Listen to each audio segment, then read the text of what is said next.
Wow, এই দেখেন, এটা হচ্ছে একটা কলা গাছ। এখানে অনেকগুলো কলা ধরছে, কিন্তু আমি কলা খেতাম, কিন্তু কলাগুলো অনেক ছোট ছোট।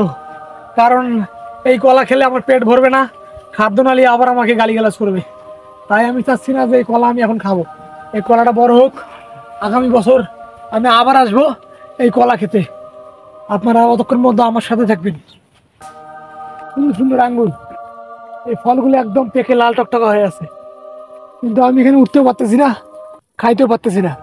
তাই আমাকে রমজান মাসের মতো এই সময়টা কাটাতে হচ্ছে। দেখতে পাচ্ছি কিন্তু খেতে পাচ্ছি না। এখন চলেন আমরা সামনে এগিয়ে যাই, দেখি আরো কোনো ফল টল কিছু পাই নাকি খাওয়ার জন্য। চতুর্থ সাইডে এখানে এত পরিমাণে যে গরম, যেটা -50°C।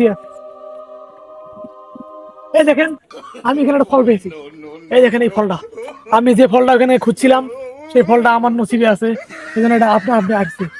কোনোদিন কিন্তু এই গাছে এই ফল ধরে না, কিন্তু যেটা কপালে থাকে সেটা যে কোনো জায়গায় ধরতে পারে।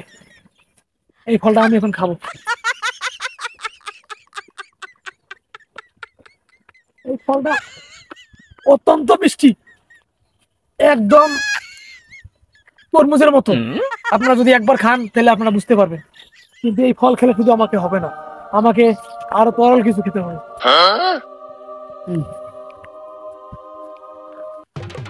এই দেখেন, এখানে একটা পাখির বাসা। মনে হয় পাখির বাসাটা নতুন বাসা বানিয়েছে, কিন্তু ওখানে মনে হয় এখন কিছু নাই। নাহলে আমি উঠতাম, উড়ে ওখান থেকে ডিমটা পেরে খেতাম। কিন্তু কিছু না রাখার কারণে আমাকে কিছুদিন ওয়েট করতে হবে সামনের বছরের জন্য, যাতে পরবর্তীতে আমি এসে ওই ডিম বাচ্চা সহ খেতে পারি।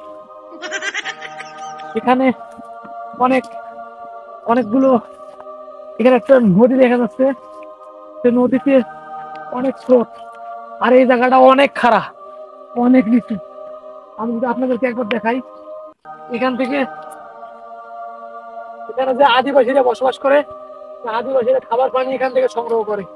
এই পানি ওরা এখান থেকে সংগ্রহ করে ফিল্টার করে তারপর ওরা পান করে। কিন্তু পানির অপর নাম জীবন, কিন্তু এই পানির অপর নাম ডায়রিয়া, যদি কেউ ফিল্টার ছাড়া এই পানি খায়। এখানে ওঠাটা অনেক কষ্টকর, কারণ এটা অনেক উঁচু। এই দেখেন, আপনাদেরকে একটা ফল দেখাচ্ছি। এই ফলটা যে পেকে এত সুন্দর লাল টকটকা হয়ে আছে, কিন্তু আমার পেটে অত্যন্ত ভরা। এই ফলটা দেখেন কি পরিমাণে পাকছে, দেখেন ফলটা একদম পেকে লাল টকটকা হয়ে আছে, কিন্তু আমার পেট অনেক ভরা, আমি এখন আর খাবো না। আপনারা, আমি মনে করবো আপনারা এই জঙ্গলে এসে দুই একবার ঘুরে যান, দেখবেন আপনার মন শরীর সব ভালো হবে।